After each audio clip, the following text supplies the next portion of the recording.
કીડીઓનો પ્રવાસ. પીપળાનું એક ઝાડ હતું.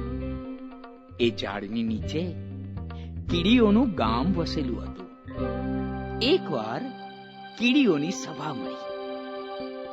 તેમાં એક કીડીએ જાહેર કર્યું, મેં એક નવો પહાડ શોધી કાઢ્યો છે. લોકો જેને હિમાલય કહે છે તે એક છે. એનું ઊંચામાં ઊંચું શિખર પણ મેં જોયું. આ સાંભળી એક બોલી, હું એ પહાડ પર ચડીશ. એની બેનપણી બોલી, હું એના સૌથી ઊંચા શિખર પર ચડીશ. ત્રીજી જબરી કીડીએ કહ્યું, એ કામ તમારો નહીં, એ તો આપણું કામ. આપણું. કીડીઓની રાણીએ બધાને શાંત પાડી કહ્યું, એ પહાડ ઉપર જે સૌથી પહેલું ચડશે એને હું એ આખો પહાડ ઇનામમાં આપી દઈશ. આ સાંભળી કીડીઓનો ઉત્સાહ વધી ગયો. એક બે નહીં પણ 11 કીડીઓ પર્વતારોહણ માટે તૈયાર થઈ ગઈ. પહાડોને શોધી કાઢનારી પેલી કીડી તો સૌની ભૂમિયણ તરીકે આગળ ચાલી. બધી કીડીઓ એક ખડક પાસે આવી. એ ખડક ઉપર એક માણસ લાંબો થઈને સૂતો હતો. એનું લાંબુ અણીદાર નાક પહાડ પર શિખરની પેઠે શોભતું હતું. ખડક બતાવીને ભૂમિયણ કીડીએ કહ્યું, જોઈ લો કેવો મોટો પહાડ છે.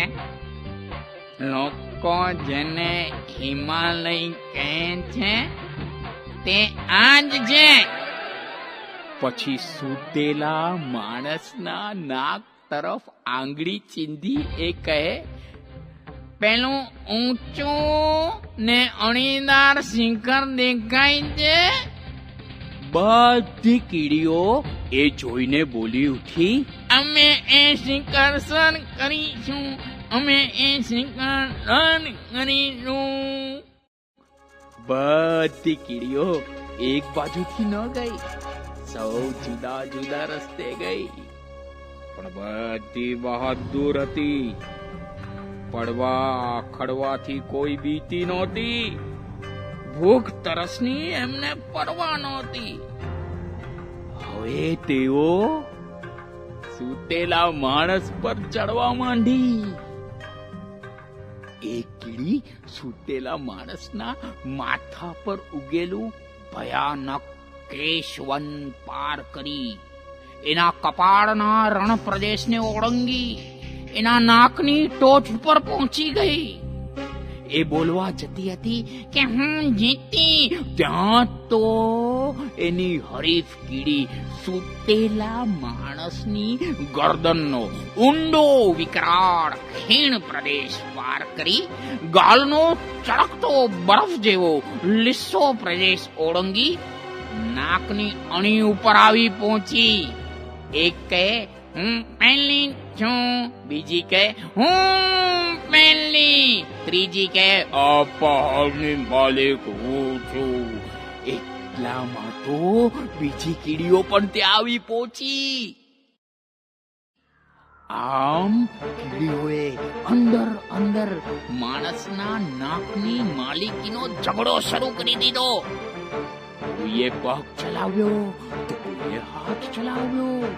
11 કીડીઓ એકબીજાને પાછી પાડવા કંઈક ને કંઈક દાવપેચ લડાવવા માંડી. પરિણામે સૂતેલા માણસના નાક પર એવી ધમાચકડી મચી ગઈ કે ઊંઘમાં ને ઊંઘમાં માણસ ચંચળ બની ગયો. તેનો એક હાથ ઊંચો થયો અને 11 કીડીઓને એક ચપટીમાં ઉપાડીને એને ઘા કરીને ફેંકી દીધી. 3-4 કીડીઓ તો એની આંગળીઓમાં જ કચડાઈને મરી ગઈ. 6-7 ઉડીને નદીના પાણીમાં જઈને પડી.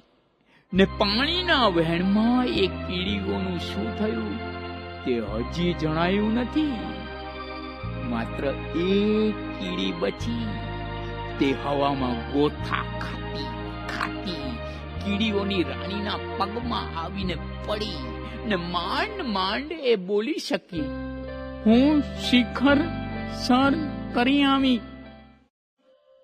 કીડીઓની રાણીએ આનંદ અને ગર્વથી કહ્યું, જા, એ આખો પહાડ હું તને ઇનામમાં આપું છું.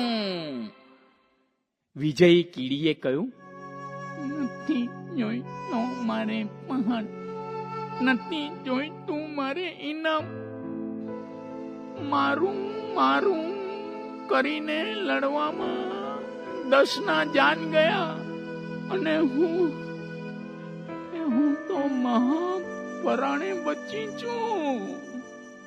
કીડીઓની રાણી બધી વિગત સાંભળી અને વિચારમાં પડી ગઈ. તેણે ફરી કીડીઓની સભા બોલાવી. સભામાં આખા બનાવની ગરમાગરમ ચર્ચા થઈ. છેવટે બધાનો એવો અભિપ્રાય થયો કે ઇનામની લાલચે કોઈએ કદી કઈ કામ કરવું નહીં. યશની લાલચે પણ કોઈએ કામ કરવું નહીં. પોતાને એકલાને કઈ મળે એટલા માટે પણ કઈ કામ કરવું નહીં. જે કઈ મેળવવા જેવું લાગે તે બધાને માટે મેળવવાનો બધાએ પ્રયત્ન કરવો. અને જે કઈ મળે તે પોતાનું એકનું કરીને નહીં રાખવું, પણ બધાનું કરીને રાખવું. કીડીઓની રાણીએ કહ્યું, બધા આ ઠરાવ લખી રાખે જેથી ભૂલાય નહીં. તાળીઓના ગડગડાટથી સૌએ આ વાતને વધાવી લીધી. ત્યારથી બાળમિત્રો બધી કીડીઓ આ ઠરાવનું પાલન કરે છે. તેથી હવે કદી તેમની વચ્ચે પહેલાના જેવો મારા તારાનો કજિયો નથી થતો અને બધી કીડીઓ સંપથી, શાંતિથી અને આનંદથી રહે છે.